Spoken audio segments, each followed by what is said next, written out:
안녕하세요. 저는 박현숙이라고 합니다. 정말 큰일 날 뻔했던 제 이야기 좀 들어주세요. 새벽마다 들려오던 옆집의 기묘한 울음소리, 처음엔 바람 소리인 줄 알았습니다. 하지만 그 목소리, 주인공이 죽은 줄 알았던 제 딸이었다는 사실을 알게 된 순간 제 세상은 무너져 내렸어요. 그 모든 일이 시작된 건 올해 봄이었습니다. 남편 박종수와 저는 7년 전 교통사고로 외동딸 지영이를 잃은 후 너무 아픈 추억들로 가득한 서울집을 떠나 경기도 외곽의 조용한 마을로 이사를 왔어요. 40도 되기 전에 세상을 떠난 딸을 생각하면 지금도 가슴이 메어집니다. 새로운 환경에서 상처를 치유하고 싶었거든요. 종수도 은퇴 후 많이 쇠약해져서 요양하는 기분으로 전원 생활을 해보자고 했습니다. 여보, 여기서는 지영이 생각 안 나고 좀 편할 것 같아. 종수가 이사 온 첫날 말했어요. 그래야 할 텐데. 하지만 딸 생각이 어디 가겠어요. 제가 한숨을 쉬며 답했죠. 그래도 새로운 곳에서 마음을 조금이나마 정리해보자. 이사 온 지 한 달 정도는 정말 평화로웠어요. 주변이 조용하고 공기도 맑아서 오랜만에 깊잠을 잘 수 있었습니다. 하지만 그 평화는 오래가지 못했어요. 어느 날 새벽 이상한 소리가 들리기 시작했거든요. 처음엔 정말 바람 소리인 줄 알았어요. 우는 것 같기도 하고 신음하는 것 같기도 했습니다. 여보, 무슨 소리 안 들려요? 제가 종수를 깨웠어요. 뭐? 무슨 소리? 종수가 잠에서 깨어 귀를 기울였죠. 저기, 옆집 쪽에서. 하지만 그때는 소리가 멈췄어요. 종수는 그냥 바람 소리겠거니 하며 다시 잠들었지만 저는 뭔가 이상하다는 느낌을 지울 수 없었습니다. 그 후로 며칠 동안 같은 시간 새벽 2시에서 3시 사이에 그 소리가 계속 들렸어요. 처음엔 바람 소리 같다가 점점 사람이 우는 소리처럼 들리기 시작했습니다. 또 그 소리야. 제가 중얼거렸어요. 특이한 건 그 소리가 항상 같은 시간에만 들린다는 점이었어요. 그리고 들리는 방향도 항상 옆집이었습니다. 옆집은 우리 집에서 50m 정도 떨어진 단독주택이었는데 담장이 높아서 안이 잘 보이지 않았어요. 이사 온 후 한 번도 인사를 나눈 적이 없었는데 워낙 조용해서 사람이 살고 있는지도 확실하지 않았거든요. 하지만 가끔 검은색 승용차 한두 대가 드나드는 것을 본 적은 있었어요. 모두 중년 남성들이었는데 얼굴을 잘 가리고 다니는 것 같았습니다. 저 집에 누가 사는지 알아? 제가 종수에게 물었어요. 글쎄, 이사 온 지 얼마 안 돼서 잘 모르겠네. 왜? 매일 새벽에 이상한 소리가 나거든. 그냥 혼자 사는 할머니나 할아버지가 아픈가 보지. 그렇게 생각하며 며칠을 더 지냈는데 그 소리가 점점 더 또렷하게 들리기 시작했어요. 그리고 어느 날 밤 정말 충격적인 일이 벌어졌습니다. 새벽 2시 30분쯤이었어요. 평소처럼 울음소리가 들렸는데 그 안에 섞여서 희미하게 단어가 들렸거든요. 엄마, 엄마. 그 순간 제 온몸에 전율이 흘렀어요. 그 목소리가 너무나 익숙했거든요. 7년 전 세상을 떠난 제 딸 지영이의 목소리와 똑같았어요. 이럴 수가. 저는 침대에서 벌떡 일어났어요. 하지만 곧 정신을 차렸습니다. 그럴 리가 있을까요? 지영이는 분명히 교통사고로 죽었고 장례도 치렀는데 제가 너무 딸을 그리워해서 환청을 듣는 걸까요? 다음 날 아침에 종수에게 말해봤지만 역시 믿지 않았어요. 여보, 딸 생각이 너무 많아서 그런 거야. 환청일 거야. 하지만 정말 지영이 목소리 같았어요. 죽은 사람이 어떻게. 정신 차려, 현수가. 종수의 말이 맞을 수도 있었어요. 하지만 제 마음 깊은 곳에서는 뭔가 이상하다는 직감이 계속 들었습니다. 그런데 며칠 후 종수도 같은 소리를 듣게 되었어요. 여보, 방금 무슨 소리 들었어? 새벽에 종수가 저를 깨웠어요. 무슨 소리요? 옆집에서 누군가 우는 소리. 이제 여보도 들리시네요. 그런데 정말 이상해. 여자 목소리 같은데. 그때부터 저희 부부는 본격적으로 그 소리에 주목하게 되었습니다. 매일 새벽 같은 시간에 들리는 그 기묘한 울음소리를 말이에요. 그 이상한 울음소리를 들은 지 일주일이 지났을 때 저는 더 이상 참을 수 없었어요. 진실이 무엇인지 알아봐야겠다고 마음먹었습니다. 우선 동네 사람들에게 옆집에 대해 물어보기로 했어요. 마침 마을 입구에서 작은 슈퍼를 운영하는 오성민 사장과 마주쳤거든요. 사장님, 저희 옆집에 누가 사는지 아세요? 제가 조심스럽게 물었어요. 아, 박할머니 말씀이시죠? 그 집 말이에요.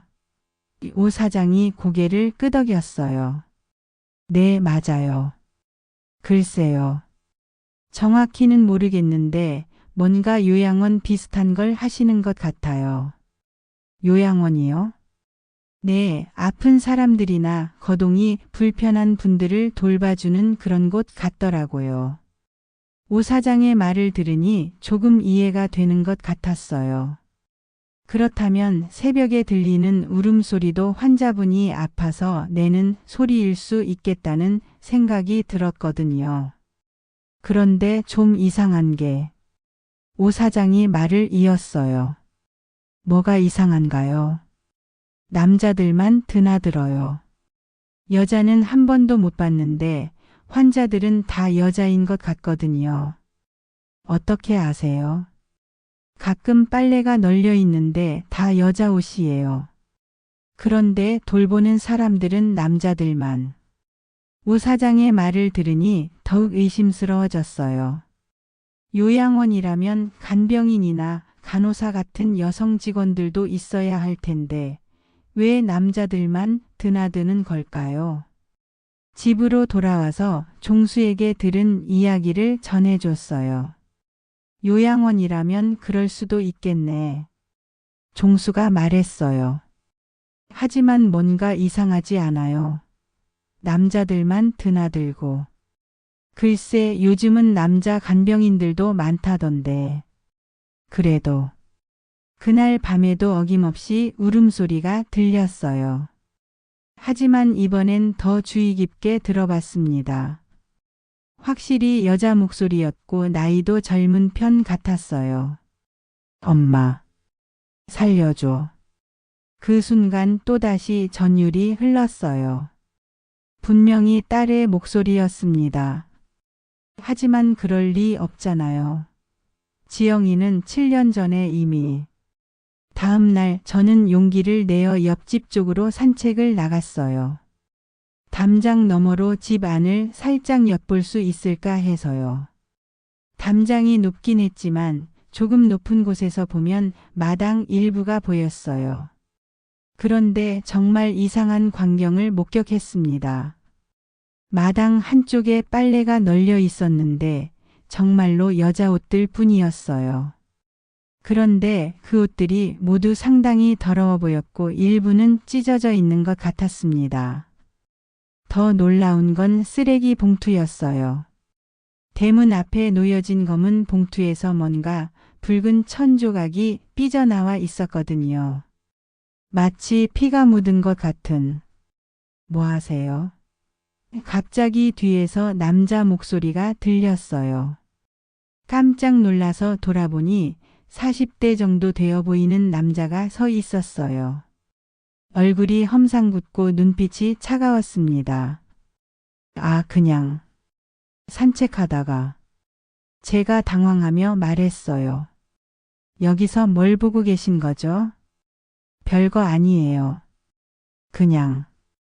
앞으로는 이쪽으로 오지 마세요. 여기는 사유지거든요. 남자의 위협적인 말투에 섬뜩함을 느꼈어요. 급히 그 자리를 떠났지만 뒤에서 계속 저를 지켜보는 느낌이 들었습니다. 집에 돌아와서 종수에게 이야기했어요. 여보, 뭔가 정말 이상해요. 그 남자의 태도도 그렇고. 혹시 당신이 너무 의심스럽게 행동한 건 아니야? 그런 게 아니라 정말 수상해요. 그날 밤 저는 더욱 조심스럽게 울음소리에 귀를 기울였어요. 그리고 확신하게 되었습니다. 그 목소리는 분명히 지영이의 목소리였어요. 지영아? 정말 지영이니? 저는 작은 소리로 중얼거렸어요. 그런데 정말 믿기 어려운 일이 벌어졌습니다. 제가 중얼거린 직후 울음소리가 잠깐 멈췄다가 다시 들렸는데 이번엔 더 또렷하게 들렸어요. 엄마, 도와줘. 여기서 나가고 싶어. 그 순간 저는 확신했습니다. 지영이가 살아있고 저 집에 있다는 것을요. 그날 밤 지영이의 목소리를 확실히 들은 후 저는 잠을 이룰 수가 없었어요. 도대체 어떻게 된 일일까요? 분명히 교통사고로 죽었다고 했는데 장례까지 치렀는데 다음 날 아침 일찍 저는 마을 이장인 정병원 씨를 찾아갔어요. 동네 사정을 가장 잘 아시는 분이니까. 혹시 옆집에 대해 더 자세한 정보를 알고 계실지도 모른다고 생각했거든요. 이장님, 안녕하세요. 제가 인사했어요. 박할머니. 어서 와요. 무슨 일이세요? 저희 옆집에 대해 좀 여쭤보려고 하는데요. 정 이장의 표정이 약간 어두워지는 걸 봤어요. 그 집 말씀이시군요. 사실 저희도 좀 신경 쓰이긴 했어요. 어떤 점이요? 글쎄요. 정확히 뭘 하는 집인지 모르겠어요. 몇 년 전에 이사 와서는 동네 사람들과 전혀 어울리지 않거든요. 요양원 같은 걸 하신다고 들었는데 그런 것 같기도 한데 정식 허가를 받았는지 확실하지 않아요. 그리고 이장님이 말을 망설였어요. 그리고 뭐가 문제인가요? 가끔 이상한 소리가 난다는 주민들의 신고가 있었어요. 하지만 직접 확인해 보면 항상 조용하더라고요. 어떤 소리요? 여자가 우는 소리, 도움을 청하는 소리. 그런 거요. 제 심장이 쿵쾅거리기 시작했어요. 다른 사람들도 그 소리를 들었다는 거잖아요. 그럼 신고는 안 하셨나요? 한두 번 해봤는데 경찰이 와서 확인해봐도 특별한 건 없다고 하더라고요. 아마 환자들이 아파서 내는 소리겠거니 하고 넘어갔죠.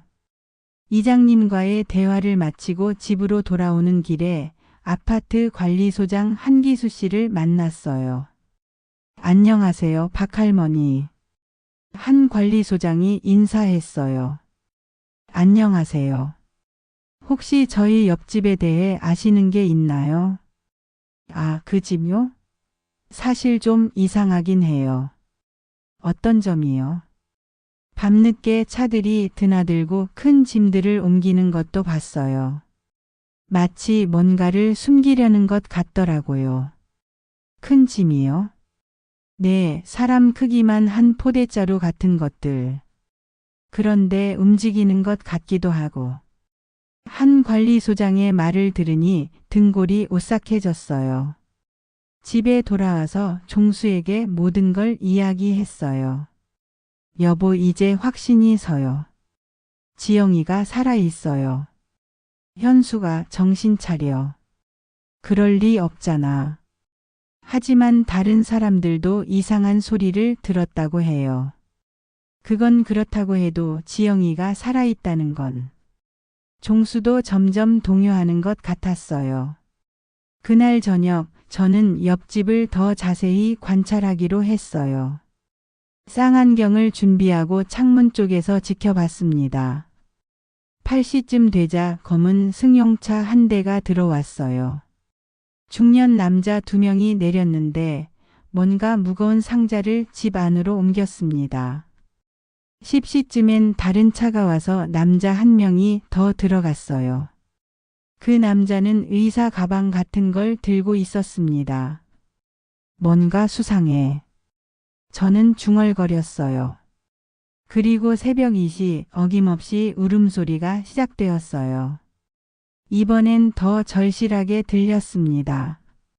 엄마, 제발, 여기서 꺼내줘. 지영아, 엄마가 들어. 지영아. 저는 참지 못하고 창문을 열고 소리쳤어요. 그 순간 울음소리가 딱 멈췄어요. 그리고 잠시 후 희미하게 들렸습니다. 엄마. 정말 엄마야? 나 여기 있어. 살려줘. 제 온몸이 떨렸어요. 정말로 지영이었어요. 여보. 지영이에요. 우리 딸이 살아있어요. 저는 종수를 깨웠어요. 종수도 잠에서 깨어 귀를 기울였는데 이번엔 그도 들었나 봐요. 이럴 수가. 정말 지영이 목소리 같은데. 그러죠? 이제 믿으시겠어요? 그때부터 저희 부부는 본격적으로 지영이를 구출할 계획을 세우기 시작했어요. 지영이가 정말 살아있다는 확신이 선 후 저희는 어떻게 해야 할지 고민했어요. 혼자서는 어려울 것 같아서 주변 사람들의 도움을 구하기로 했습니다. 먼저 종수의 전 직장 동료인 김상훈 씨에게 연락했어요. 상훈 씨는 예전에 경찰서에서 일했던 경험이 있어서 이런 일에 조언을 해줄 수 있을 것 같았거든요. 상훈아, 급한 일이 있어서 연락했어. 혹시 시간 되면 우리 집에 좀 와줄 수 있어? 종수가 전화했어요. 무슨 일이야? 목소리가 심각한데? 전화로는 말하기 어렵고. 직접 와서 얘기하자. 다음 날 오후 김상훈 씨가 집에 왔어요. 저희는 지금까지의 상황을 자세히 설명해 드렸습니다. 정말 믿기 어려운 이야기네요. 상훈 씨가 말했어요. 하지만 정말이에요. 제 딸의 목소리를 제가 못 알아들을까요? 제가 간절히 말했어요. 그런데 7년 전 교통사고는 뭐였던 거죠? 그것도 저희가 알고 싶어요. 분명 조작된 것 같은데.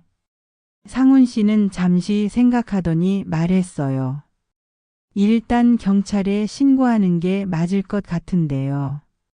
하지만 증거가 없잖아요. 목소리만으로는.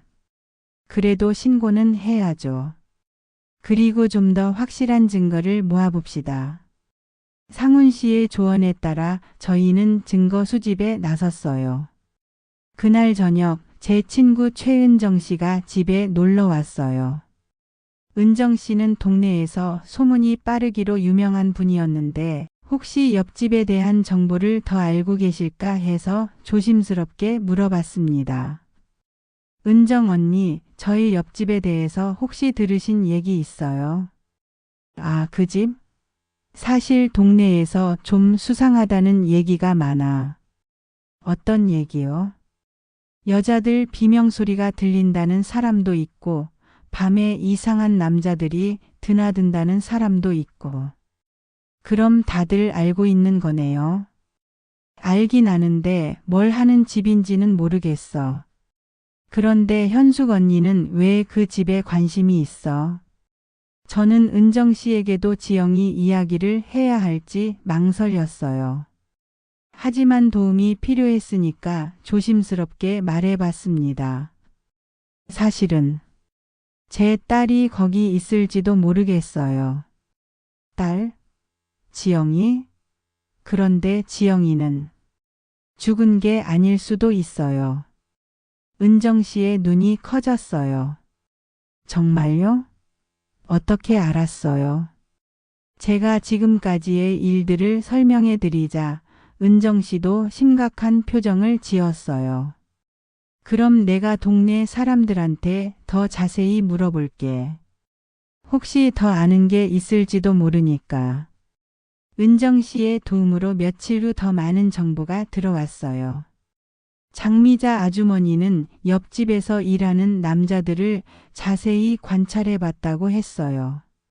현수가 그 남자들이 정말 이상해. 장 아주머니가 말했어요. 어떻게요? 의사나 간병인 같지 않아. 오히려 깡패 같아 보여. 깡패요? 응, 문신도 있고 말투도 거칠어. 그리고 항상 주변을 경계하면서 다녀. 오성민 사장도 추가 정보를 제공해 줬어요. 박 할머니 그 집에서 이상한 걸 본 적이 있어요. 뭘 보셨어요? 밤에 큰 포대자루를 차에 싣는 걸 봤는데 그 안에서 움직임이 있었어요. 움직임이요? 네, 사람이 들어있는 것 같았어요. 그리고 작은 신음소리도 들렸고. 이런 증언들을 모아보니 점점 확신이 서기 시작했어요. 옆집에서는 분명히 불법적인 일이 벌어지고 있었습니다. 하지만 여전히 결정적인 증거가 부족했어요. 그래서 더 직접적인 방법을 시도해 보기로 했습니다. 김상훈 씨의 조언에 따라 저희는 좀 더 과감한 조사를 해보기로 했어요.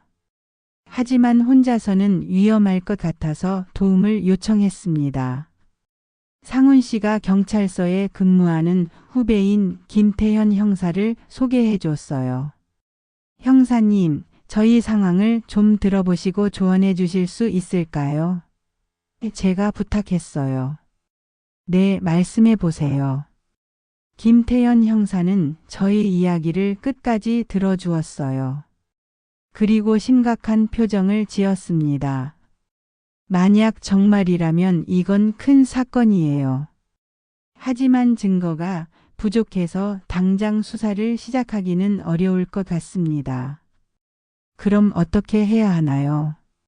일단 더 확실한 증거를 모아야 해요. 사진이나 녹음 같은. 위험하지 않을까요? 조심해서 하신다면. 하지만 절대 혼자서는 하지 마세요. 김 형사의 조언에 따라 저희는 계획을 세웠어요. 밤에 옆집 주변을 살펴보고 증거를 수집하기로 했습니다. 그런데 며칠 후 뜻밖의 사람이 찾아왔어요. 제 사위 이철민이었습니다. 어머니 안녕하세요. 철민이가 어색하게 인사했어요. 지영이가 죽은 후 철민이와는 거의 연락을 끊고 지냈거든요. 손자 민준이도 친할아버지 쪽에서 키우고 있어서 만날 기회가 없었어요. 철민아, 어떻게 여기까지?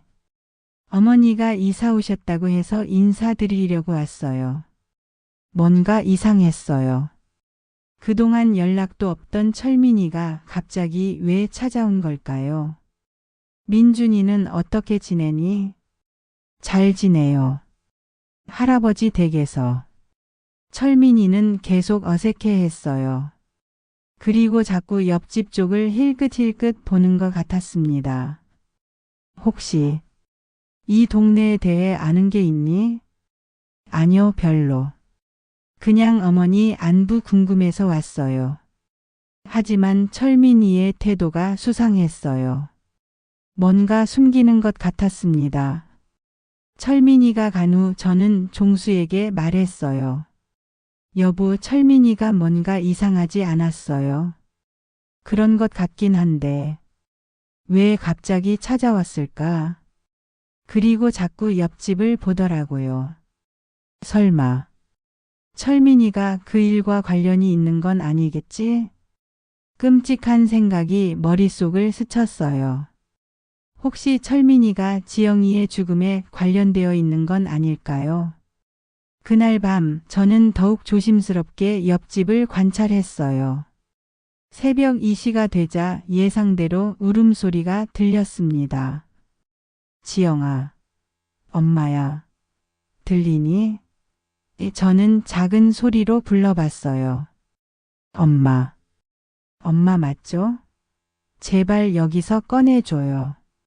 지영아, 엄마가 반드시 구해줄게. 조금만 기다려. 엄마, 나 너무 무서워요. 그 사람들이, 무슨 사람들, 누구야? 하지만 갑자기 울음소리가 멈췄어요. 뭔가 방해가 된 것 같았습니다. 다음 날 장미자 아주머니가 중요한 정보를 가져왔어요. 현수가 어젯밤에 큰일 날 뻔했어. 무슨 일이에요? 그 집에서 남자들이 싸우는 소리가 들렸어. 그리고 여자 비명소리도. 여자 비명소리요? 응, 정말 끔찍했어. 살려달라, 죽이지 말라 이런 소리. 제 가슴이 철렁했어요. 지영이에게 무슨 일이 일어난 걸까요? 그래서 경찰에 신고했어. 신고했는데 경찰이 왔을 때는 조용했대. 그리고 그 집 주인이 환자가 악몽을 꿔서 그랬다고 둘러댔다더라. 이제 더 이상 기다릴 수 없었어요. 직접 확인해 봐야겠다고 마음먹었습니다. 장미자 아주머니의 증언을 들은 후 저는 더 이상 참을 수 없었어요. 김태현 형사에게 급히 연락을 드렸습니다.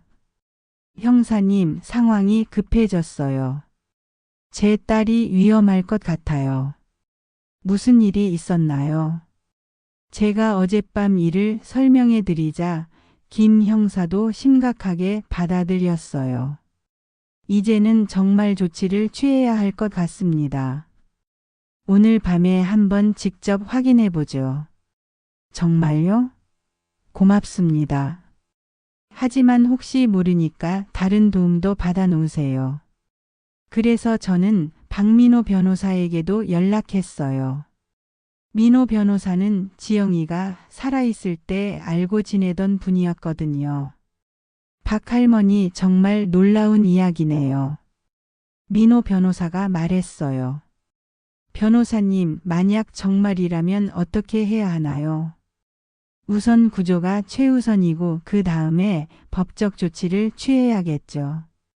하지만 7년 전 교통사고건도 다시 조사해 봐야 할 것 같습니다. 그럼 지영이가 정말 살아있을 수도 있다는 거죠? 충분히 가능합니다. 사람을 납치해서 죽은 것처럼 꾸미는 일은 종종 일어나거든요. 변호사의 말을 들으니 더욱 확신이 섰어요. 그날 저녁 김태현 형사와 함께 옆집 주변을 정찰해 봤어요. 형사는 전문 장비를 가져와서 소리를 녹음할 준비를 했습니다. 박할머니, 평소 울음소리가 들리는 시간이 언제라고 하셨죠? 새벽 2시에서 3시 사이예요. 그럼 그때까지 기다려 봅시다.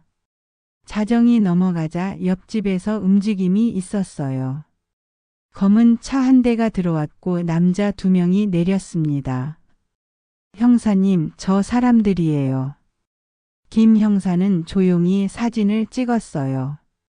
그리고 망원경으로 집 안을 관찰했습니다. 뭔가 수상하긴 하네요. 저런 시간에 왜 드나드는 걸까요? 새벽 2시가 되자 예상대로 울음소리가 들리기 시작했어요. 들리시나요? 제가 형사에게 물었어요. 네, 분명히 들려요. 여자가 우는 소리네요. 김 형사가 녹음을 시작했어요. 그리고 저는 다시 지영이를 불러봤습니다. 지영아, 엄마야, 엄마, 엄마. 정말 엄마 목소리죠? 그래, 지영아. 엄마가 왔어. 이제 구해줄게. 엄마. 나 여기서 나가고 싶어요. 무서워요. 김 형사가 놀란 표정으로 저를 봤어요. 정말 짧은 목소리가 맞나요? 네, 확실해요. 그럼 이건 정말 큰 사건이네요. 그때 갑자기 집 안에서 남자들의 큰 소리가 들렸어요. 조용히 해. 누가 들어? 밖에서 누가 부르는 것 같은데? 가서 확인해봐. 형사님 들켰나 봐요. 제가 당황하며 말했어요. 일단 피합시다. 저희는 급히 그 자리를 떠났어요. 하지만 중요한 증거는 확보했습니다. 다음 날 아침 뜻밖의 전화가 왔어요. 병원에서 근무하는 이소영 의사였습니다. 혹시 박현숙님 맞으세요? 네, 맞는데요. 저는 서울대병원 응급실에서 근무하는 이소영 의사입니다.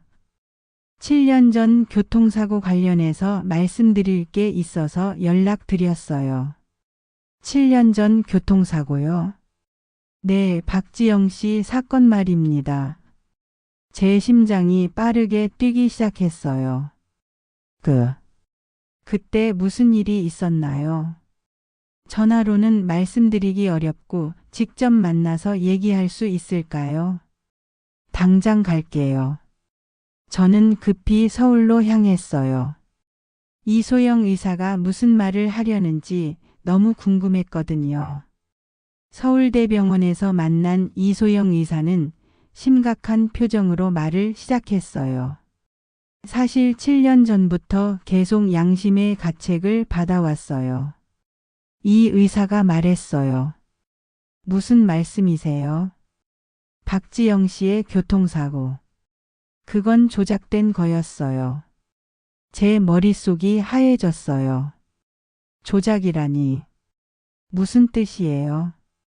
실제로는 사고가 없었어요. 하지만 누군가가 엄청난 돈을 주면서 사망 진단서를 위조해 달라고 했어요. 그럴 수가. 저도 어쩔 수 없었어요. 협박도 받았고. 하지만 이제는 더 이상 참을 수 없어서 말씀드리는 거예요. 그럼 지영이가 정말 살아있다는 거네요. 그럴 가능성이 높아요. 그날 병원에 온 건 지영 씨가 아니라 다른 시신이었거든요. 이 의사의 폭로를 듣고 저는 울음을 터뜨렸어요. 제 딸이 정말 살아있었던 거예요.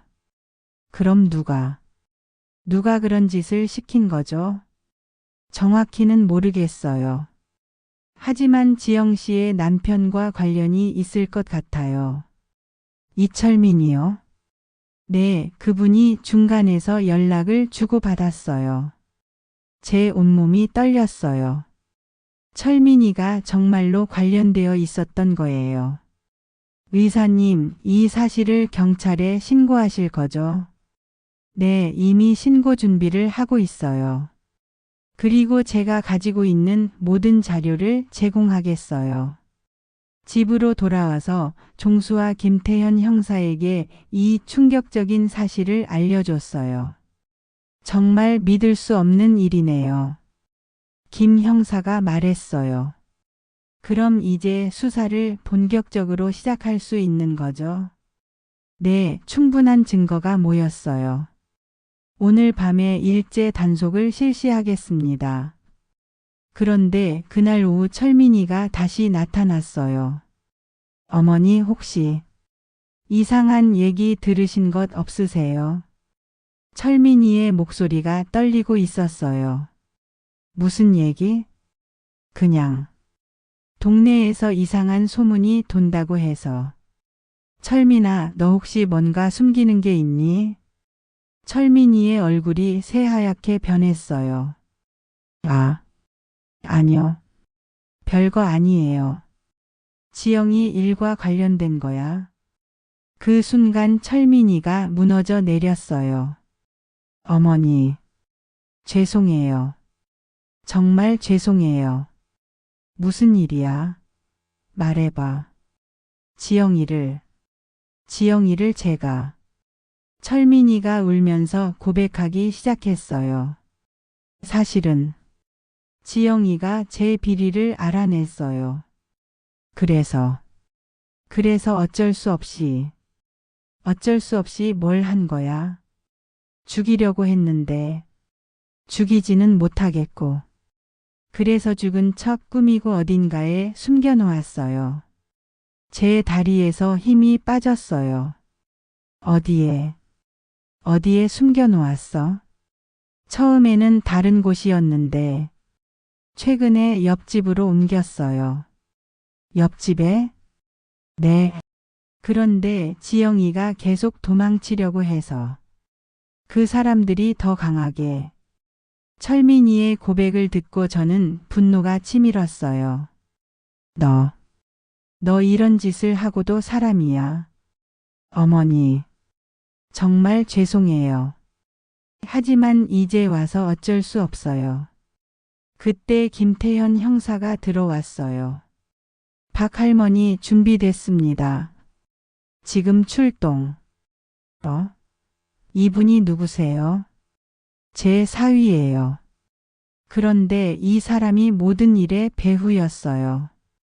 김 형사가 철민이를 체포했어요. 이철민 씨, 당신을 긴급 체포합니다. 이제 모든 준비가 끝났어요. 드디어 지영이를 구할 수 있는 거예요. 그날 밤 11시 김태현 형사와 함께 온 경찰팀이 옆집을 포위했어요. 저도 뒤에서 지켜보고 있었습니다. 경찰이다. 문 열어. 형사들이 외쳤어요. 하지만 안에서는 아무 대답이 없었어요. 강제로 들어갑니다. 경찰들이 문을 부수고 들어갔어요. 저도 뒤따라 들어갔습니다. 집 안은 정말 끔찍한 상태였어요. 여러 개의 방에 쇠창살이 설치되어 있었고 각 방에 여자들이 갇혀 있었습니다. 여기 사람이 있어요. 경찰관이 외쳤어요. 저기도 있습니다. 모든 방을 확인하면서 저는 지영이를 찾아 헤맸어요. 지영아, 엄마야. 저는 소리쳤어요. 그때 한 방에서 익숙한 목소리가 들렸어요.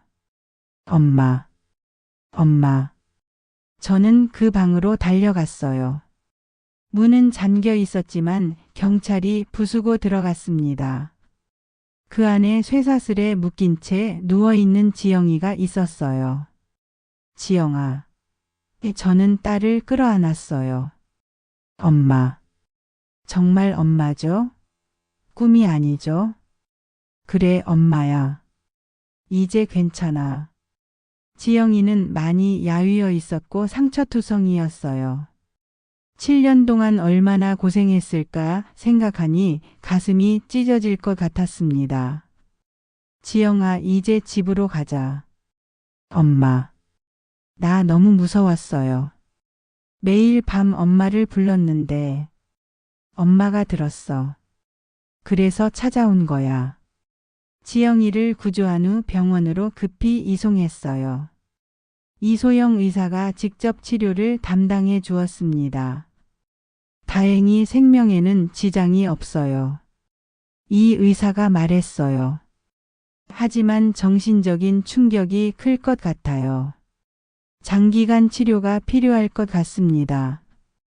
의사님, 정말 고맙습니다. 며칠 후 지영이가 의식을 완전히 회복했어요. 엄마, 정말 많이 보고 싶었어요. 나도 지영아. 엄마가 미안해. 더 빨리 찾아주지 못해서. 아니에요. 엄마가 찾아주신 것만으로도 감사해요. 지영아, 그동안 어떻게 지냈니? 지영이가 7년 동안의 끔찍한 경험을 들려주었어요. 철민이가 갑자기 저를 납치했어요. 제가 철민이의 불법 사업을 알아냈거든요. 불법 사업? 인신매매였어요. 철민이가 여자들을 납치해서 팔고 있었어요. 그래서 너를? 네, 저도 그중 하나가 된 거예요. 하지만 죽일 수는 없어서 죽은 척 꾸몄던 거죠. 제 마음이 너무 아팠어요. 민준이는 어떻게 지내고 있니? 모르겠어요. 아빠가 어떻게 말했을지. 괜찮아. 이제 민준이도 만날 수 있을 거야. 지영이를 찾은 후 며칠 동안은 정신없이 바빴어요. 언론에서도 이 사건에 큰 관심을 보였거든요. 조 기자라는 지역 신문 기자가 취재를 요청해 왔어요. 박 할머니 인터뷰를 해주실 수 있을까요? 네, 이런 일이 다시는 일어나지 않도록 꼭 기사로 써주세요. 어떻게 딸분이 살아있다는 걸 알게 되셨어요? 새벽마다 들리는 울음소리 때문이었어요. 처음엔 바람소리인 줄 알았는데 기사가 나간 후 많은 사람들이 저희 가족에게 관심을 보였어요. 김상훈 씨가 축하하러 왔어요. 현숙 누나 정말 다행이에요. 지영이를 찾아서. 상훈아, 내 도움이 없었다면 불가능했을 거야. 아니에요. 누나의 모성애가 해낸 일이에요. 최은정 씨도 감격해 했어요. 현숙 언니 정말 대단해요. 끝까지 포기하지 않아서 딸을 찾았잖아요. 은정 언니도 많이 도와주셨잖아요. 우리 동네에서 이런 일이 일어날 줄은 꿈에도 몰랐어요. 정병원 이장도 찾아왔어요. 박 할머니 죄송합니다. 더 빨리 조치를 취했어야 했는데. 이장님 잘못이 아니에요. 누가 그런 일이 벌어지고 있다고 상상이나 했겠어요. 앞으로는 이런 일이 없도록 동네를 더 잘 관리하겠습니다. 한기수 관리소장도 미안해 했어요. 박 할머니, 제가 더 주의 깊게 관찰했어야 했는데. 관리소장님도 최선을 다해 주셨어요. 장미자 아주머니는 정말 기뻐했어요. 현수가 정말 잘 됐다. 지영이 찾아서. 미자 언니, 언니가 목격한 것들이 큰 도움이 됐어요. 그래도 더 빨리 신고했으면 좋았을 텐데. 오성민 사장도 축하해 줬어요. 박 할머니 정말 대단하세요. 모든 분들이 포기했을 텐데. 포기할 수 없었어요. 제 딸인데. 박민호 변호사는 법적 절차를 도와주었어요. 철민 씨는 중형을 받을 것 같습니다. 그리고 그 조직의 다른 멤버들도 모두 건거됐어요. 변호사님 정말 고맙습니다. 아니에요. 정의가 승리한 거죠. 가장 중요한 건 손자 민준이와의 만남이었어요. 12살인 민준이는 엄마가 죽었다고 알고 있었거든요. 갑자기 엄마가 살아있다는 걸 알게 되어서 많이 당황했어요. 할머니, 엄마가 정말 살아있어요. 그래, 민준아. 엄마가 살아계셔. 그럼 왜 7년 동안 안 오셨어요? 엄마가 나쁜 사람들한테 붙잡혀 있었어. 하지만 이제 괜찮아. 민준이와 지영이가 다시 만나는 순간은 정말 감동적이었어요. 엄마. 민준이가 지영이를 끌어안았어요. 민준아. 엄마가 미안해. 너를 두고 떠나서. 괜찮아요, 엄마. 이제 돌아오셨으니까. 모자가 재회하는 모습을 보면서 저는 행복했어요. 지영이를 찾은 지 한 달이 지났을 때 본격적인 치료가 시작되었어요. 7년 동안의 트라우마가 쉽게 사라질 리 없었거든요. 이소영 의사가 지영이의 치료를 계속 맡아주었어요. 지영 씨, 몸의 상처는 많이 나았지만 마음의 상처는 더 오래 걸릴 것 같아요. 의사 선생님, 제가 정상적인 생활을 할 수 있을까요? 물론이죠. 시간이 걸리겠지만 충분히 회복할 수 있어요. 감사합니다. 새로운 심리 상담사도 소개받았어요. 전문적인 트라우마 치료를 받기 위해서였습니다. 지영 씨, 이런 경험을 하신 분들이 회복되는 사례를 많이 봤어요. 정말요? 네, 가족의 사랑과 지지가 가장 중요한 치료제예요. 지영 씨는 그런 면에서 정말 행복하세요. 지영이의 회복 과정에서 가장 힘들었던 건 민준이와의 관계 회복이었어요. 아이에게는 7년이라는 시간이 너무 길었거든요. 민준아, 엄마와 함께 살고 싶니? 잘 모르겠어요. 할아버지 집이 더 익숙해요. 그래도 괜찮아. 천천히 생각해봐. 하지만 시간이 지나면서 점점 가까워졌어요. 민준이도 진짜 엄마를 그리워했던 거예요. 엄마, 밤에 무서우면 어떻게 해요? 엄마가 옆에 있을게. 이제는 아무도 우리를 떼어놓을 수 없어. 정말요? 정말이야. 김태현 형사가 수사 결과를 알려주러 왔어요. 박 할머니, 모든 수사가 끝났습니다. 철민이는 어떻게 됐나요? 무기징역을 받았어요. 그리고 그 조직의 다른 멤버들도 모두 중형을 받았습니다. 다른 피해자들은 어떻게 됐어요? 총 15명의 여성을 구출했어요. 모두 치료받고 있습니다. 그나마 다행이네요. 박 할머니께서 용기를 내주신 덕분에 더 큰 피해를 막을 수 있었어요. 조 기자가 후속 기사를 위해 다시 취재를 왔어요. 박 할머니, 지영 씨는 어떻게 지내세요? 많이 좋아졌어요. 아직 완전히 회복된 건 아니지만 이번 일을 겪으면서 가장 크게 깨달은 점이 있다면 가족의 소중함이에요. 그리고 포기하지 않는 것의 중요성. 다른 분들에게 하고 싶은 말씀이 있으시다면 가족이 곁에 있는 것이 얼마나 소중한지 잊지 마세요. 그리고 이상한 일이 있으면 망설이지 말고 신고하세요. 동네 분위기도 많이 달라졌어요. 이 사건 이후 주민들의 경각심이 높아졌거든요. 정병원 이장이 마을 회의를 열었어요. 앞으로는 이런 일이 재발하지 않도록 서로 더 관심을 갖고 지내야겠습니다. 맞습니다. 우리가 더 주의 깊게 봤어야 했어요. 장미자 아주머니가 말했어요. 이웃끼리 더 자주 안부를 묻고 지내야겠어요. 한기수 관리소장도 동의했어요. 오성민 사장도 다짐했어요. 제가 더 일찍 신고했으면 좋았을 텐데. 앞으로는 조금이라도 이상하면 바로 신고하겠어요.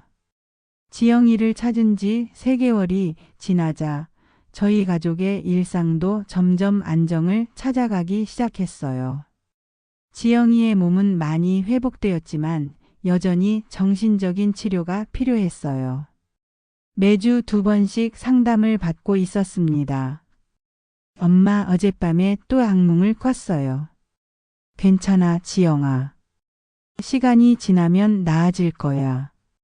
언제쯤 정상적으로 잠을 잘 수 있을까요? 의사 선생님이 그러는데 6개월 정도 더 걸릴 수도 있다고 하더라. 그래도 엄마가 옆에 있어서 든든해요. 민준이도 점차 엄마와의 시간을 늘려가고 있었어요. 엄마, 학교에서 친구들이 엄마 이야기 신문에서 봤다고 해요. 그래? 뭐라고 하던? 엄마가 영웅 같다고 해요. 할머니도 대단하다고 하고. 민준아, 우리는 그냥 평범한 가족이야.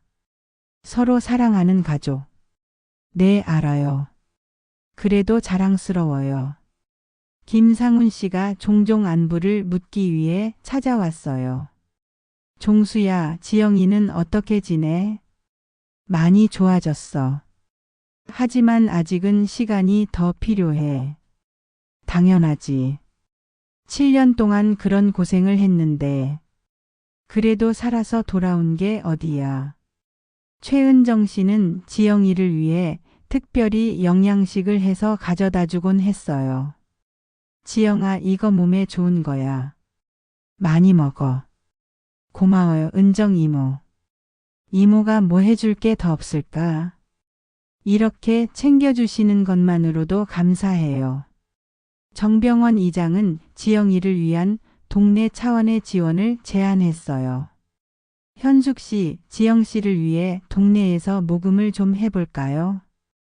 이장님, 그러실 필요 없어요. 아니에요. 이런 때 이웃이 도와야죠.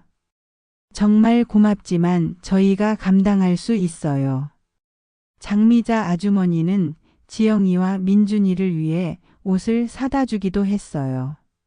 지영아, 이거 예쁘지? 민준이 것도 있어. 이모 너무 신경 써주세요. 당연한 거야. 우리가 가족 아니야? 한기수 관리소장은 집 보안을 강화해 주었어요. 현숙 할머니, 보안 시스템을 좀 업그레이드 해 드릴게요. 그럴 필요 없어요. 아니에요. 지영 씨가 안전하게 지낼 수 있도록 해야죠. 오성민 사장은 지영이가 좋아할 만한 간식들을 준비해 주곤 했어요. 지영 씨, 이거 좋아하실 것 같아서 준비했어요. 사장님, 감사해요. 뭐려? 건강하게 지내시는 게 제일 중요해요. 이소영 의사는 정기적으로 지영이의 상태를 확인해 주었어요. 지영 씨, 많이 좋아지셨네요. 의사 선생님 덕분이에요. 아니에요. 가족분들의 사랑 덕분이에요. 박민호 변호사는 지영이의 사회복귀를 위한 법적 지원을 해주었어요. 지영 씨, 신분증 재발급이나 각종 서류 정리는 제가 도와드릴게요. 변호사님, 정말 고마워요. 당연한 일이죠. 새로운 시작을 위해 필요한 거니까요. 김태연 형사도 가끔 안부를 물어왔어요. 지영 씨, 혹시 불안한 일 있으면 언제든 연락 주세요. 고마워요, 형사님. 저희가 항상 지켜드리고 있으니까 걱정하지 마세요. 지영이를 찾은 지 6개월이 지나자 드디어 진정한 회복의 신호가 보이기 시작했어요. 지영이가 처음으로 혼자서 밖에 나가보겠다고 했어요. 엄마, 오늘은 혼자서 산책해 볼게요. 정말? 무서우면 바로 들어와. 네, 알겠어요. 그냥 집 앞에서만 짧게. 민준이랑 같이 가면 어떨까? 민준이는 숙제해야 해요. 괜찮아요. 지영이가 30분 후 환한 표정으로 돌아왔어요. 엄마, 바깥 공기가 정말 좋네요. 어떤 기분이야? 자유로워요. 정말 자유로워요. 그리고 며칠 후에는 더 큰 변화가 있었어요. 엄마, 저 일을 해보고 싶어요. 일을? 네, 집에만 있으니까 답답해요. 뭔가 하고 싶어요. 어떤 일을 하고 싶은데? 상담 일요. 저처럼 힘든 사람들을 도와주고 싶어요. 제 가슴이 뭉클해졌어요. 지영이가 정말 강해졌다는 생각이 들었거든요. 박민호 변호사가 지영이의 사회복귀를 위한 구체적인 계획을 세워주었어요. 지영 씨, 우선 검정고시부터 준비하시는 게 어떨까요? 검정고시요? 네, 그 다음에 사회복지사 자격증을 따시면 상담 일을 할 수 있어요. 정말 할 수 있을까요? 물론이죠. 지영 씨의 경험이 다른 사람들에게 큰 도움이 될 거예요. 이소영 의사도 지영이의 계획을 적극 지지해 주었어요. 지영 씨 정말 좋은 생각이에요. 의사 선생님도 그렇게 생각하세요. 네, 피해자가 상담사가 되어서 다른 피해자들을 돕는 경우가 종종 있어요. 가장 효과적이기도 하고요. 동네 사람들도 지영이의 계획을 응원해 주었어요. 정병원 이장이 말했어요. 지영 씨 정말 대단해요. 그런 일을 겪고도 다른 사람을 돕겠다니. 이장님, 저도 많은 도움을 받았잖아요. 이제 제가 도울 차례인 것 같아요. 최은정 씨도 감격했어요. 지영아, 내가 정말 자랑스럽다. 은정 이모 덕분에 용기를 낼 수 있었어요. 김상훈 씨는 구체적인 지원을 제안했어요. 지영아, 공부하는데 필요한 거 있으면 언제든 말해. 상훈 삼촌 고마워요. 우리가 모두 응원하고 있으니까 걱정하지 마. 장미자 아주머니는 민준이 돌봄을 자처했어요. 지영아, 내가 공부할 때 민준이는 내가 봐줄게. 이모 그러실 필요 없어요. 뭘 당연한 거지. 민준이도 좋아할 거야. 한기수 관리소장은 공부할 공간을 마련해 주었어요. 지영 씨, 관리사무소에 빈 방이 하나 있어요. 거기서 공부하세요. 정말요? 고마워요. 조용하고 좋을 거예요. 오성민 사장은 공부에 필요한 교재를 지원해 주었어요. 지영 씨, 이거 다 새 책이에요. 공부하는데 필요할 거예요. 사장님, 너무 고마워요.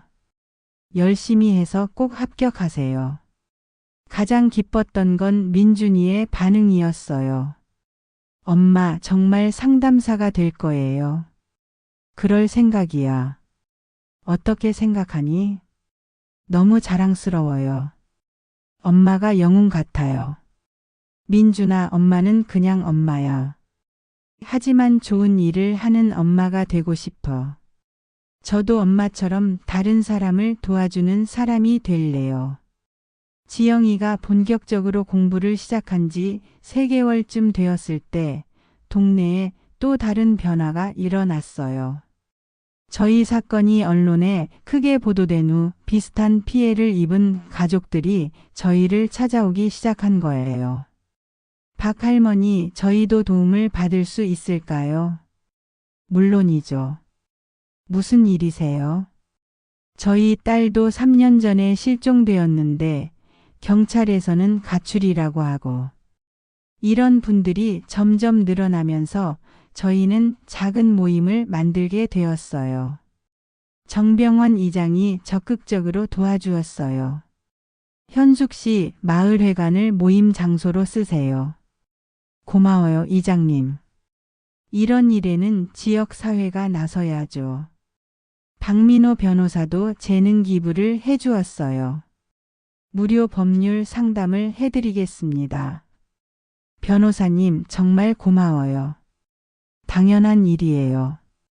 정의를 위한 일인데. 김태현 형사도 수사 노하우를 공유해 주었어요. 이런 사건들은 초기 대응이 정말 중요해요. 어떤 점을 주의해야 하나요? 작은 단서라도 놓치지 말고 포기하지 않는 게 중요해요. 이소영 의사는 트라우마 치료에 대한 강의를 해주었어요. 가족의 지지가 가장 중요한 치료법입니다. 의사 선생님, 구체적으로 어떻게 해야 하나요? 무엇보다 인내심을 갖고 기다려주세요. 그리고 절대 혼자가 아니라는 걸 느끼게 해주세요. 지영이도 점점 이런 활동에 참여하게 되었어요. 엄마, 저도 다른 분들을 도와드리고 싶어요. 지영아, 내가 아직 회복 중인데.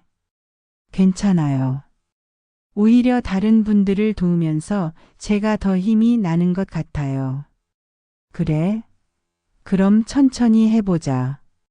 지영이가 처음으로 다른 피의 가족에게 조언을 해주던 날을 잊을 수 없어요. 저도 7년 동안 그런 곳에 있었어요. 정말요? 그럼 어떻게 견뎌내셨어요? 가족에 대한 사랑과 언젠가는 만날 수 있다는 희망 때문이었어요. 희망을. 네, 절대 포기하지 마세요. 분명히 길이 있을 거예요. 그 모습을 보면서 저는 지영이가 정말 완전히 회복되고 있다는 걸 느꼈어요. 최은정 씨가 감격해하며 말했어요. 현숙 언니, 지영이가 정말 대단해졌네요. 그러게요. 이렇게 강해질 줄 몰랐어요. 역시 언니 딸이에요. 어머니를 닮았어요. 김상훈 씨도 놀라워했어요. 지영이가 이렇게 변할 줄이야. 상훈아, 사람은 정말 강한 존재인 것 같아. 맞아요. 특히 사랑이 있으면 더욱. 장미자 아주머니는 지영이를 자랑스러워했어요. 우리 지영이가 이제 다른 사람들의 희망이 되었네. 미자 언니, 다 이웃분들 덕분이에요. 아니야, 지영이 자신의 힘이야. 한기수 관리소장은 모임 운영을 적극 지원해 주었어요. 필요한 사무용품이나 시설은 언제든 말씀하세요. 관리소장님, 너무 신경 써주세요. 이런 좋은 일에 도움이 될 수 있어서 영광이에요. 오성민 사장은 모임 참석자들을 위한 간식을 후원해 주었어요. 힘든 얘기 나누시니까 달콤한 것도 드세요. 사장님 덕분에 분위기가 훨씬 따뜻해졌어요. 제가 할 수 있는 건 이런 것뿐인데. 조 기자는 이런 활동들을 긍정적으로 보도해 주었어요. 박 할머니 가족의 이야기가 정말 많은 사람들에게 희망을 주고 있어요. 그렇다면 정말 다행이에요. 앞으로도 이런 활동 계속하실 거죠? 물론이에요. 이제 저희의 사명이 된 것 같아요. 지영이를 찾은 지 1년이 지났을 때 드디어 가장 기쁜 소식이 있었어요. 지영이가 검정고시에 합격한 거였어요. 엄마, 합격했어요. 지영이가 기쁨에 넘쳐서 소리쳤어요. 정말? 정말이야. 저도 너무 기뻐서 울음이 났어요. 네, 정말이에요. 이제 대학교에 갈 수 있어요. 지영아, 정말 자랑스럽다. 온 동네가 지영이의 합격을 축하해 주었어요. 정병원 이장이 마을 방송으로 알려주기까지 했어요. 우리 마을의 희망인 지영 씨가 검정고시에 합격했습니다. 모든 주민들이 축하드립니다. 김상훈 씨가 축하하러 달려왔어요. 지영아, 정말 축하해. 어떻게 이렇게 짧은 시간에. 상훈 삼촌, 모든 분들이 도와주셔서 가능했어요. 아니야, 내가 열심히 한 거지. 최은정 씨는 축하 케이크를 사가지고 왔어요. 지영아, 축하해. 이제 정말 새로운 시작이네. 은정 이모 고마워요. 이모가 없었다면 불가능했을 거예요. 장미자 아주머니는 기뻐서 울기까지 했어요. 우리 지영이가 이렇게 훌륭해지다니. 이모 울지 마세요. 기쁜 날인데. 기뻐서 우는 거야, 기뻐서. 한기수 관리소장은 특별한 선물을 준비해 왔어요.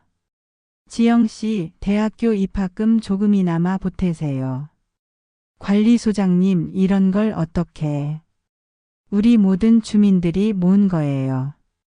받으세요.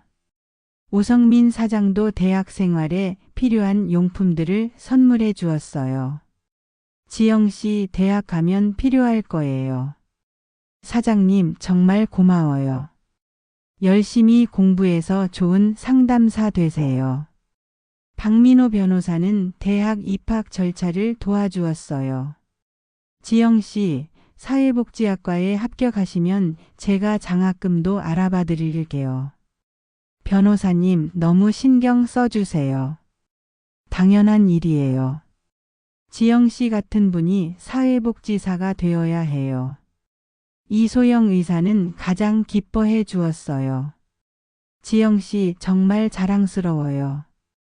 의사 선생님 덕분이에요. 아니에요. 지영 씨의 의지력과 가족의 사랑 덕분이에요. 김태현 형사도 축하해 주었어요.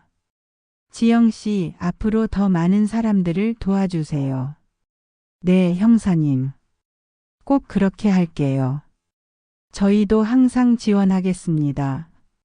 가장 기뻤던 건 민준이의 반응이었어요. 엄마, 대학생이 되는 거예요. 그래, 민준아. 엄마가 대학생이 돼. 우와. 우리 엄마가 대학생이라니 신기해요. 민준이도 열심히 공부해서 좋은 대학 가야지. 네, 저도 엄마처럼 사람을 돕는 일을 하고 싶어요. 지영이의 대학 입학이 확정된 후 동네에서는 작은 축하 파티를 열어주었어요. 지영 씨, 앞으로 어떤 상담사가 되고 싶으세요? 조 기자가 물었어요.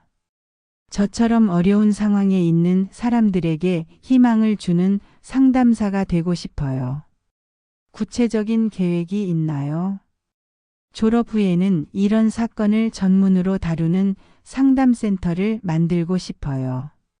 정말 훌륭한 계획이네요. 저는 지영이의 말을 들으면서 너무 자랑스러웠어요. 제 딸이 이렇게 훌륭한 사람으로 성장했다니. 지영아, 엄마가 정말 자랑스럽다. 엄마가 포기하지 않고 찾아주셔서 제가 이렇게 될 수 있었어요. 우리 모두의 힘이었어. 네, 정말 많은 분들의 사랑을 받았어요. 지영이를 찾은 지 2년이 지난 지금, 저는 이 모든 경험을 되돌아보며 많은 것을 깨닫게 됩니다. 새벽마다 들려오던 그 기묘한 울음소리가 제 인생을 완전히 바꿔놓았어요. 처음엔 정말 바람소리인 줄 알았는데 그게 제 딸의 구원을 요청하는 소리였다니.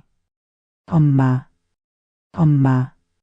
지영이가 절망적으로 부르던 그 목소리가 아직도 귀에 생생해요.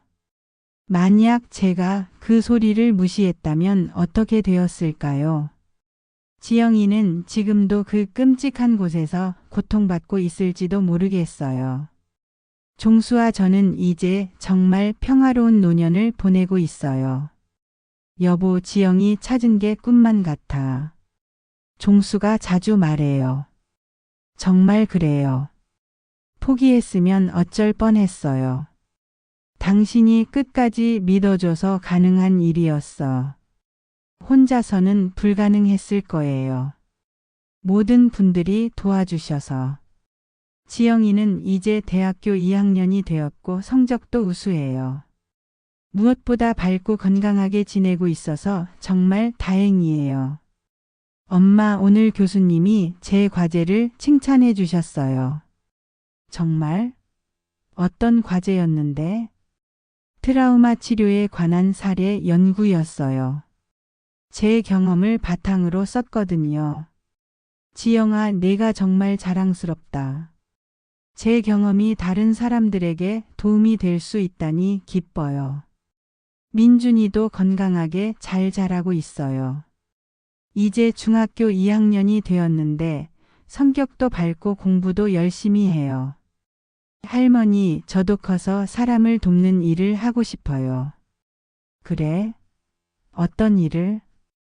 아직 정확히는 모르겠지만 엄마처럼 힘든 사람들을 도와주는 일이요. 좋은 생각이야, 민준아. 저희가 만든 실종가족 지원 모임도 계속 성장하고 있어요. 이제 전국에서 비슷한 피해를 입은 가족들이 찾아와요. 김상훈 씨가 모임 운영을 적극 도와주고 있어요. 현숙 누나, 이번 달에 새로운 가족이 5팀이나 돼요. 그래요. 그럼 더 체계적으로 도와야겠네요. 지영이가 상담사 자격을 따면 정말 큰 힘이 될 것 같아요. 최은정 씨는 홍보를 담당해주고 있어요. 현숙 언니, SNS를 통해서 더 많은 사람들이 알게 되고 있어요. 정말 고마워요, 은정 언니. 이런 좋은 일에 참여할 수 있어서 오히려 제가 기뻐요. 정병원 이장은 행정적인 지원을 해주고 있어요. 현숙 씨, 시청에서 공식적인 지원을 해주겠다고 하네요. 정말요? 네, 이제 더 많은 분들을 도울 수 있을 것 같아요. 장미자 아주머니는 새로운 가족들을 따뜻하게 맞아주는 역할을 하고 있어요. 힘내세요. 여기 계신 분들이 모두 같은 마음이니까요. 정말 위로가 돼요. 저희가 모두 응원하고 있어요. 한기수 관리소장은 모임 장소와 시설 관리를 맡아주고 있어요. 필요한 것 있으면 언제든 말씀하세요. 관리소장님 덕분에 정말 많은 도움이 되고 있어요. 오성민 사장은 여전히 간식과 음료를 후원해주고 있어요. 힘든 얘기 하시니까 따뜻한 차라도 드세요. 사장님 마음이 정말 따뜻해요. 박민호 변호사는 법률 지원을 계속해주고 있어요. 법적인 문제는 걱정하지 마세요. 제가 다 도와드릴게요. 변호사님이 계셔서 정말 든든해요. 이소영 의사는 의료진 네트워크를 구성해서 도움을 주고 있어요. 전국의 의료진들과 연결해 드릴 수 있어요. 의사 선생님 덕분에 체계적인 치료가 가능해졌어요. 김태현 형사는 수사 관련 자문을 해주고 있어요. 경찰 수사에 필요한 조언은 언제든 해드릴게요. 형사님 도움으로 많은 사건들이 해결되고 있어요. 조 기자는 언론을 통한 홍보를 담당해주고 있어요. 좋은 사례들을 계속 보도해서 더 많은 관심을 끌어보겠어요. 언론의 힘이 정말 크다는 걸 느꼈어요. 이런 모든 분들의 도움으로 지금까지 50여 가족이 도움을 받았고 그중 15명의 실종자를 찾을 수 있었어요. 하지만 무엇보다 중요한 건 희망을 잃지 않는다는 것이에요. 여러분 절대 포기하지 마세요. 제가 모임에서 항상 하는 말이에요. 작은 단서라도 놓치지 마시고 이상한 일이 있으면 반드시 신고하세요. 그리고 혼자서 감당하려 하지 마세요. 우리가 모두 함께 있어요. 지영이도 모임에서 자신의 경험을 나누며 다른 분들에게 희망을 주고 있어요. 저도 7년 동안 포기하지 않았어요. 가족에 대한 사랑과 만날 수 있다는 희망 때문이었어요. 어떤 상황에서도 희망의 끈을 놓지 마세요. 반드시 길이 있을 거예요. 새벽마다 들리던 그 울음소리는 이제 더 이상 들리지 않아요. 하지만 그 소리가 제게 가르쳐준 교훈은 평생 잊지 못할 거예요. 가족의 소중함, 이웃사랑의 위대함, 그리고 포기하지 않는 것의 중요함. 사랑하는 가족이 곁에 있는 것이 얼마나 소중한 일인지, 그리고 우리가 믿는 일상의 평화가 언제든 무너질 수 있다는 사실을 잊지 마시길 바랍니다. 새벽마다 들리던 그 울음소리는 절망의 소리가 아니라 희망의 소리였어요. 사랑하는 사람을 부르는 간절한 소리, 그리고 결국 그 사랑이 기적을 만들어낸 소리였습니다. 지금도 어딘가에서 도움을 청하고 있을 사람들이 있을 거예요. 그 소리에 귀 기울이고 포기하지 말고 끝까지 찾아주세요. 사랑은 모든 것을 이겨낼 수 있으니까요. 새벽마다 들리던 그 울음소리. 아직도 귀에서 떠나지 않습니다. 하지만 이제는 슬픈 소리가 아니라 사랑과 희망의 메시지로 들려요. 감사합니다.